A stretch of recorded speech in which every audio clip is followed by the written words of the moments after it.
समझे। ओशो ऊर्जा दर्शन दिया करते थे। आप भी अपने प्रारंभिक दिनों में काफ़ी सारी दीक्षाएँ, नाद दीक्षा, मूल दीक्षा या इवन एक सेरेमोनियस माला दीक्षा दिया करते थे, जो अभी के अंतराल में आपने काफ़ी कम कर दिया। जिज्ञासा है कि इसके पीछे कोई विशेष संदेश है? जी, थैंक यू। कई लोगों के मन में यह सवाल उठता है। ओशो 1981 के आरंभ तक ऊर्जा दर्शन दिया करते थे। उसके और पहले जब मुंबई में रहते थे तब सामूहिक शक्तिपात भी किया करते थे। 8-8, 10-10 हज़ार लोग एक साथ ओशो मंच पर खड़े होकर शक्तिपात करते थे। उसके बाद उन्होंने सामूहिक वाली प्रक्रिया छोड़ दी। इंडिविजुअल, व्यक्तिगत ऊर्जा दर्शन दिया करते थे, आज्ञा चक्र पर अंगूठा रखकर। 1981 के बाद उन्होंने वह छोड़ दिया। करीब 7 साल बाद एक प्रवचन में किसी ने पूछा है और उन्होंने जो जवाब दिया है वह मैं आपको बताता हूँ। उन्होंने कहा कि ऊर्जा दर्शन के कुछ लाभ थे और कुछ हानियाँ थीं। तो मैं निरंतर प्रयोग करता था कि ऐसी कौन सी विधि खोजी जा सके कि जिसमें वो हानि ना हो और सीधा लाभ पहुंचाया जा सके। देखिए, जितनी भी विधियां होती हैं अध्यात्म की, वो भी मेडिसिन की तरह है। मेडिटेशन भी, मेडिसिन का मेन इफेक्ट भी होता है और कुछ साइड इफेक्ट भी होते हैं। और हमेशा हमें खोजबीन करनी चाहिए कि हम और बेहतर मेडिसिन खोज सकें जिसमें साइड इफेक्ट ना हो या मिनिमम हो, मेन इफेक्ट मुख्य हो। तो ओशो ने कहा, आज से 7 साल पहले तक मैं ऊर्जा दर्शन देता था, किंतु मेरे मन में हमेशा खोज थी कि कुछ और बेहतर चीज खोजी जा सके। ऊर्जा दर्शन के नुकसान उन्होंने गिनाए। पहली चीज, जिसके ऊपर शक्तिपात किया जाता है वह इन्फीरियर महसूस करता है, वह लेने वाला बन गया, और जो शक्तिपात कर रहा है वह देने वाला हो गया, वह सुपीरियर हो गया। ओशो उनका, मुझे यह बात बिल्कुल पसंद नहीं, सुपीरियरिटी और इन्फीरियरिटी। कोई दाता है, कोई भिक्षुक है। ओशो ने कहा, मैं चाहता हूं मैं मैत्रेयवत फ्रेंडलीनेस में आपके संग जीऊं। हम सब बराबर के हैं, कोई ऊपर और नीचे, कोई श्रेष्ठ और निकृष्ट नहीं है। लेकिन ऊर्जा दर्शन में वो भाव अपने आप बिना कहे आ जाता है। आप लेने वाले हैं, दूसरा देने वाला है। आप भिखारी की तरह हैं, दूसरा शहंशाह की तरह है। एक डिपेंडेंस पैदा होती है जिसको हम कहें स्पिरिचुअल स्लेवरी, आध्यात्मिक गुलामी। जिस व्यक्ति ने ऊर्जा एक बार ली है उसका असर निश्चित रूप से महीने भर में, 2 महीने में खत्म हो जाएगा, वो फिर आएगा। अब वो डिपेंडेंट हो गया। ओशो चाहते हैं कि अध्यात्म का रास्ता मुक्ति की तरफ, मोक्ष की तरफ जाता है, और इसके आरंभ में किसी प्रकार की दासता और गुलामी नहीं होनी चाहिए। गुरु के साथ भी बंधन निर्मित हो जाता है। ये तो कोई अच्छी बात नहीं हुई। निर्भरता कहीं भी अच्छी नहीं है। शिष्य को स्वतंत्र अपने पैरों पर खड़ा होना चाहिए। वह अपनी साधना करे, स्वयं वह ऊर्जा जगाए।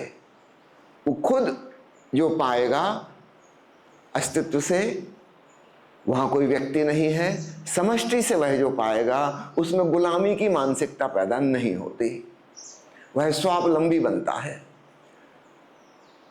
ओशो ने कहा, मैंने दूसरी विधि खोज ली है और अब मैं उसका प्रयोग कर रहा हूं जिसमें तुम्हें पता भी नहीं, घटना वही घट रही है।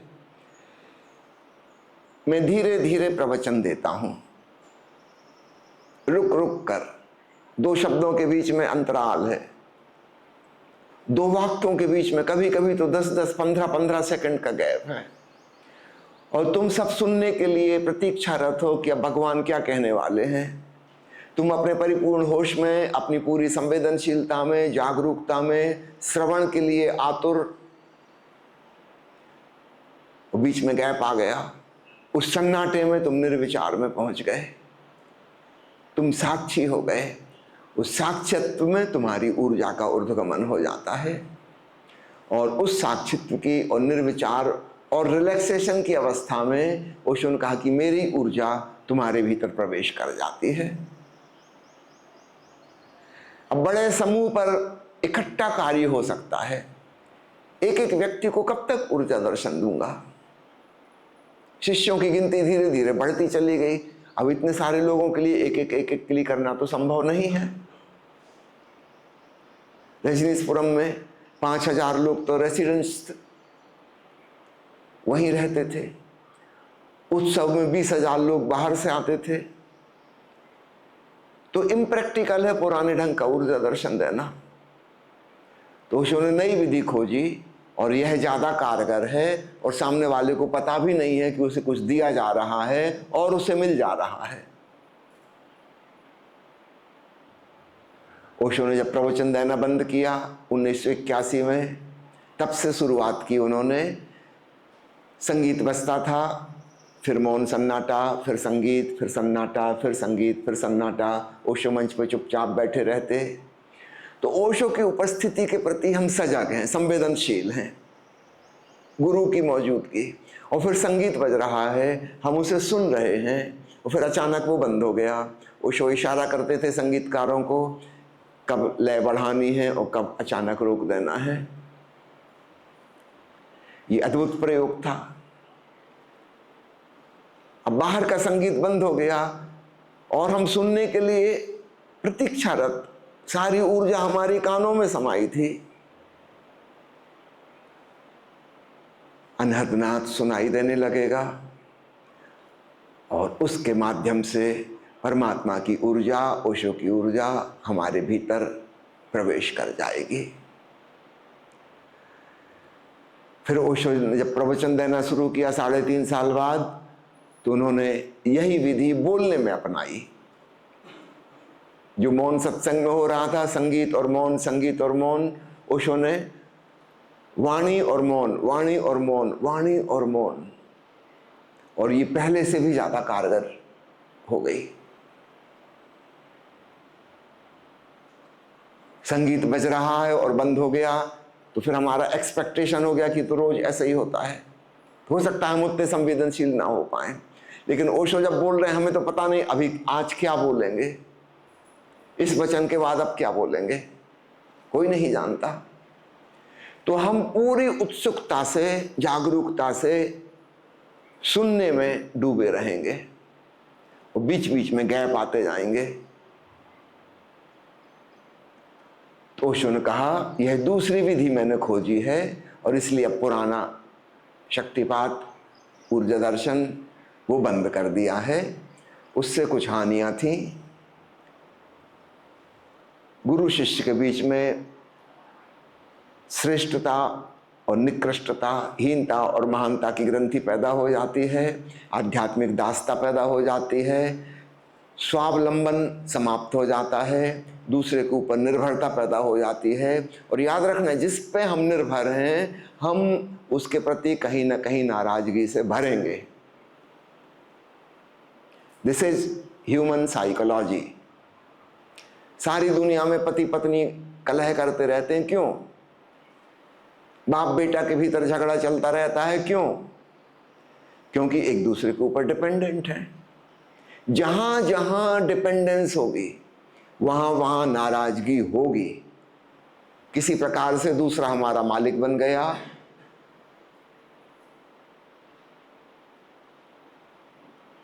हम अपने मालिक के प्रति प्रेमपूर्ण नहीं हो सकते।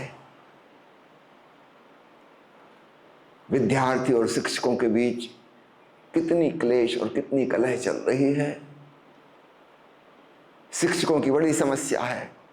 एक ही उनकी शिकायत है कि विद्यार्थी सम्मान नहीं देते। वो कभी नहीं देंगे। अगर आप शिक्षक की तरह व्यवहार करोगे कभी नहीं देंगे। लेकिन ऐसा होना जरूरी नहीं है। आप मित्रवत भी हो सकते हैं, आप प्रेमपूर्ण हो सकते हैं, आप स्वतंत्रता दे सकते हैं, आप अपनी बातें थोपे नहीं, आप जबरदस्ती डिसिप्लिन और अनुशासन पैदा ना करें। तब आप पाएंगे एक दोस्ताना व्यवहार हुआ, और तब हम ज़्यादा हार्दिक रूप से एक दूसरे से जुड़ पाएंगे। कोई किसी को गुलाम नहीं बना रहा। पति ने पत्नी को चरणों की दासी बना लिया है, पत्नी ने पति को जोरू का गुलाम बना लिया है। दोनों नाराज हैं। दुनिया के मनोवैज्ञानिक खोजबीन करते हैं कि नाराजगी की वजह क्या है। कुछ तो हल निकले इसका, कोई हल नहीं निकल सकता। जिस तरह का संबंध दुनिया में प्रचलित है स्त्री पुरुष के बीच में, वह बिल्कुल गलत है। प्रेम और स्वतंत्रता का संबंध होना चाहिए, गुलामी का नहीं, निर्भरता का नहीं। दोनों स्वतंत्र हों। है मित्रता, है प्रेम तो ठीक, नहीं है तो भी ठीक। कोई मजबूरी नहीं है, कोई लाचारी नहीं है, कोई गुलामी नहीं है। जब तक हमारे रास्ते संग चल रहे हैं, हम संग साथ चलें। जब रास्ते अलग हो गए, धन्यवाद सहित अलविदा कह सकें। ऐसी समाज व्यवस्था, ऐसी दुनिया निर्मित हो। अतीत की कहानियां उठा के देखें, गुरु शिष्यों के बीच में ठीक ऐसा ही होता रहा है। और अक्सर ऐसा हुआ, जो प्रमुख शिष्य थे उन्होंने गुरु से बुरी तरह प्रतिशोध लिया, बदला लिया। ईसा मसीह का जो सर्वाधिक समझदार, सबसे ज्यादा निकट का शिष्य था जुदास, उसने ही उनको सूली लगवाई। यह होना बिल्कुल स्वाभाविक था,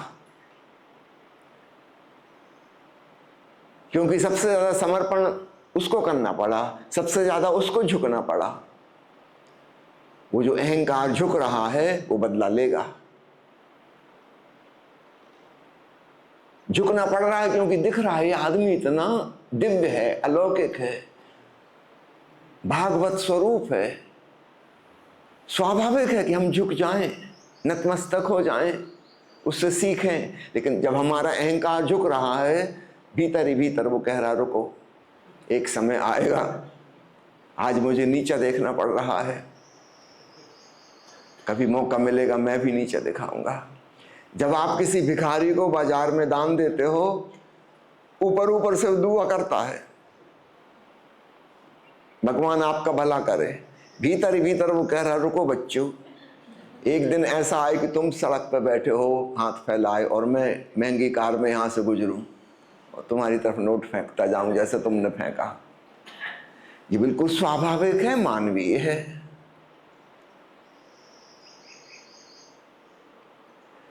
गुरु शिष्यों के बीच भी यही दुर्घटना घटती रही है। महावीर के जो निकट के शिष्य थे उन्होंने ही बदला लिया। बुद्ध के चचेरे भाई जो उनके शिष्य बने, भिक्षु बने, बाद में उन्होंने खूब खूब बदला लिया। बुद्ध को जान से मारने की भी बहुत कोशिशें की। ये श्रद्धा और समर्पण वाली बात हमें छोड़ देनी चाहिए। आपको स्मरण दिलाऊं, ओशो ने 1981 के पहले तक समर्पण शब्द का कितना प्रयोग किया है प्रवचनों में।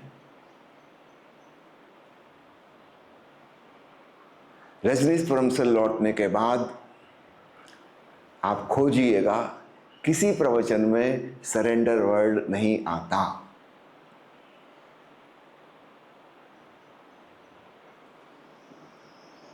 देख लिया समर्पण से क्या हुआ।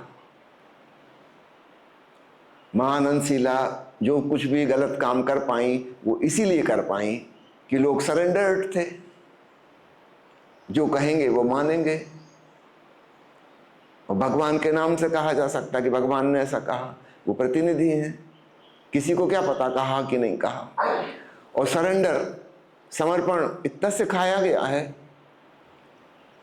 कि हम प्रश्न उठा ही नहीं सकते कि हमें ये बात ठीक नहीं लग रही। सावधान,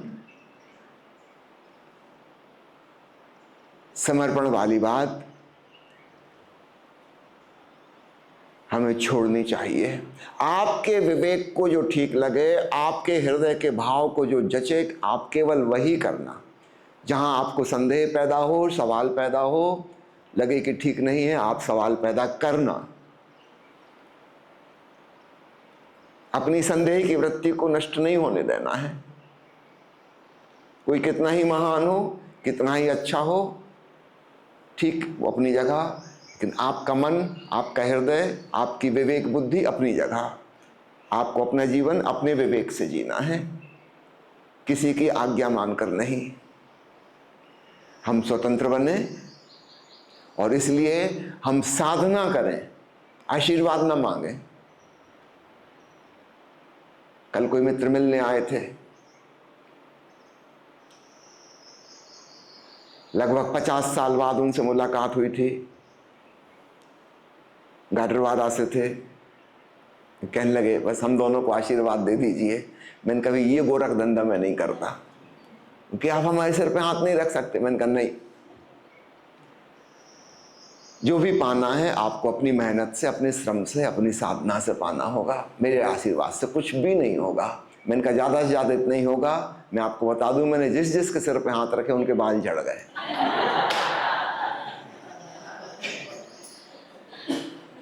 अगर आप पहले से गंजे हो तब तो ठीक है, रख देता हूं। और महिलाओं के ऊपर तो बिल्कुल 1 फुट दूर भी नहीं रखता। आप सोचो गंजी महिलाएं हो जाएं, जीना मुश्किल हो जाएगा, सुसाइड कर लेंगे बेचारे। मेरे आशीर्वाद से और कुछ नहीं होने वाला। नहीं, हमें छोड़ ही देनी चाहिए ये वाली बात कि हमको दूसरे से कुछ मिल जाए। क्यों मिल जाए? आप स्वयं क्यों ना पाओ? वो पुराना गुरु शिष्य संबंध जो हजारों साल से चला आ रहा था, उसमें एक ब्रेक लगानी होगी। बहुत हो चुका और उसकी वजह से बहुत कष्ट भुगते जा चुके। कोई समर्पण नहीं, किसी की आज्ञा आदेश नहीं। हाँ समझो, आपने सवाल पूछा है, मैंने उत्तर दिया, किंतु मेरी बात मैं अपने आपके ऊपर थोप नहीं रहा कि यही सच है। हो सकता है मेरी बात में भूल चूक हो। आप चिंतन मनन करना, फिर आपको अपने चिंतन मनन से जो ठीक लिए लगे वो आपकी बात हो गई, फिर वो मेरी बात नहीं रही। और जो बात आपको ठीक न लगे उसको बिल्कुल डिस्कार्ड कर देना।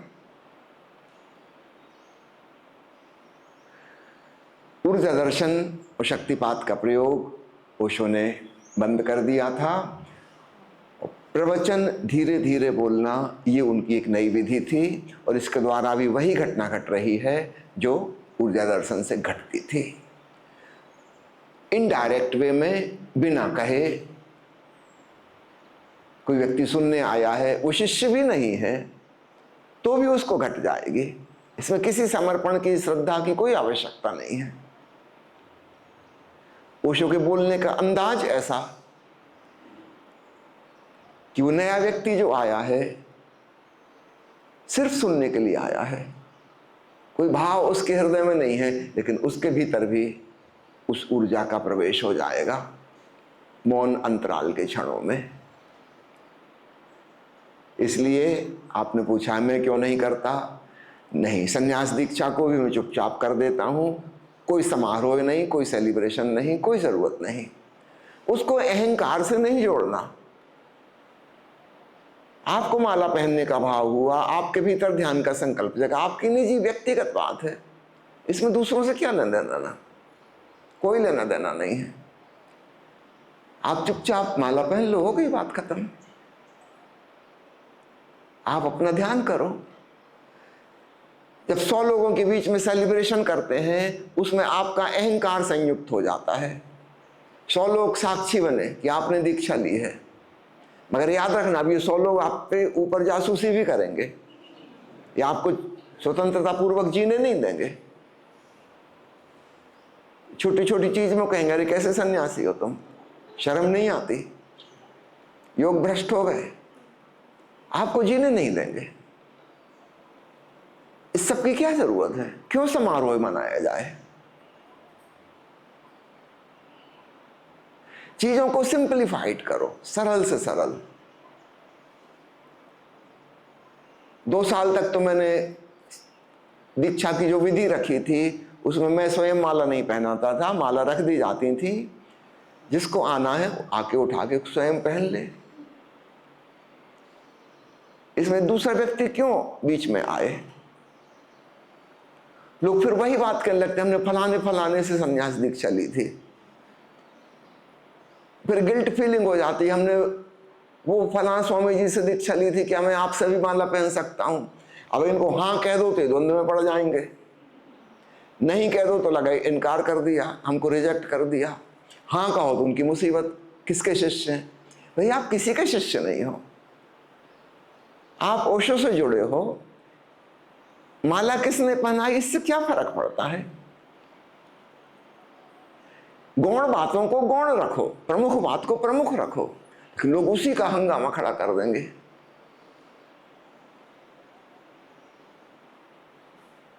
हमने फलाने फलाने से दीक्षा लिया, वो अहंकार का हिस्सा बना लिया उन्होंने। वो अहंकार का हिस्सा कैसे बना? वो सेलिब्रेशन, वो समारोह अच्छा है, हाथी पे बिठा के शोभा यात्रा नहीं निकाली, फिर आपका समाज आपका जीना मुश्किल कर देता, क्योंकि सबने देखा है गांव में से निकले थे हाथी पे बैठ के, बड़े सन्यासी बने थे। अभी बीड़ी पी रहे हो? कैसा सन्यासी? गुटखा चबा रहा है। अरे भाई आपका मुंह है, आपका गुटखा है, आप चाहते हो कैंसर हो जाए तो चबाओ। दूसरे कौन होते हैं रोकने टोकने वाले? मगर फिर वो आपको चैन से जीने नहीं देंगे। हर छोटी छोटी चीज में मर्यादाएं खड़ी हो जाएंगी। आपको इस ढंग से जीना चाहिए, इस ढंग से नहीं। आप चले थे स्वतंत्र व्यक्ति बनने, मोक्ष हासिल करने, और नए नए बंधनों में घिर गए। इतने बंधन में तो गृहस्थ नहीं है, बेचारा गुटखा चबा तो सकता है नालायक, मगर नालायकी की स्वतंत्रता तो है नहीं। इस प्रकार की पुरानी जो चीजें थी उनके नेगेटिव पॉइंट्स भी ख्याल रखिए, और ओशो ने जगह जगह से उन चीजों को खत्म किया है, छोड़ा है। उन्होंने कहा जब मुझे नहीं पता था कि और कोई विधि हो सकती है, तब मैं ऊर्जा दर्शन का प्रयोग कर रहा था, लेकिन मैं उसके नेगेटिव एस्पेक्ट से परिचित हुआ। फिर एक और मुश्किल होती है, किसी व्यक्ति ने समझो पहली बार ऊर्जा दर्शन में आया और बहुत ऊर्जा से आपूरित हो गया, बड़े अहोभाव से भर गया। अब इसके मन में एक धारणा बन गई कि अगली बार जब मैं जाऊंगा तो दोबारा फिर ऐसा होगा। दोबारा ऐसा नहीं होगा, क्योंकि पहली बार जब वो आया था ही वॉज विदाउट एक्सपेक्टेशन, उसके मन में कोई अपेक्षा नहीं थी, तो हो गया। अब दूसरी बार वो अपनी अपेक्षाएं लेके आया है कि ऐसा होना चाहिए, बल्कि इससे और अच्छा होना चाहिए अनुभव। अब इसका मन बंद ही नहीं हो रहा, ये इंतजार कर रहा है कि कब वैसी घटना घटे, और इसकी इस एक्सपेक्टेशन, अपेक्षा, इसकी कामना, इसकी वासना की वजह से अब नहीं हो पाएगा, और तब ये नाराज होगा कि गुरुजी ने आज कृपा नहीं बरसाई। भाई गुरुजी ने तो बरसाई थी, मगर तुमने अपने दरवाजे बंद कर रखे थे अपनी कामना के द्वारा, अपनी चाहत के द्वारा। पहली बार में कोई चाहत ही नहीं थी, पता ही नहीं था क्या होता है, तो घटना आसानी से घट गई, दोबारा नहीं हो गई। तीसरी बार और नहीं हो गई, क्योंकि अब आपके भीतर निराशा भी आ गई कि सेकंड टाइम में तो नहीं हुआ था।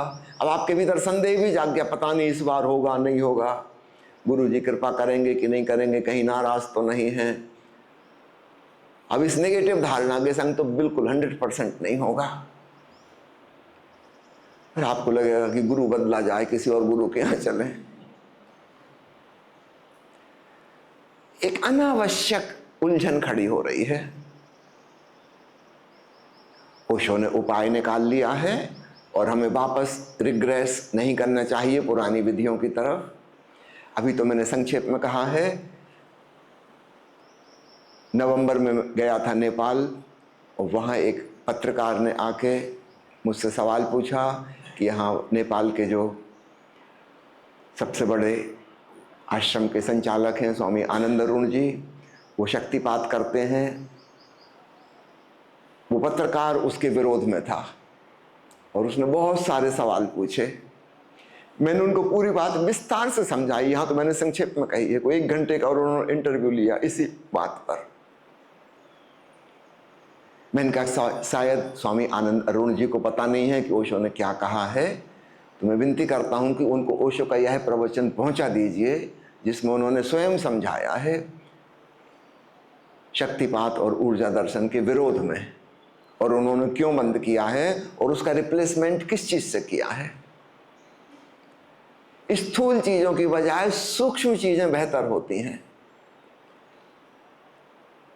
डायरेक्ट प्रत्यक्ष की बजाय इनडायरेक्ट परोक्ष विधि ज्यादा कारगर होती है, जहां सामने वाले को पता भी ना चले।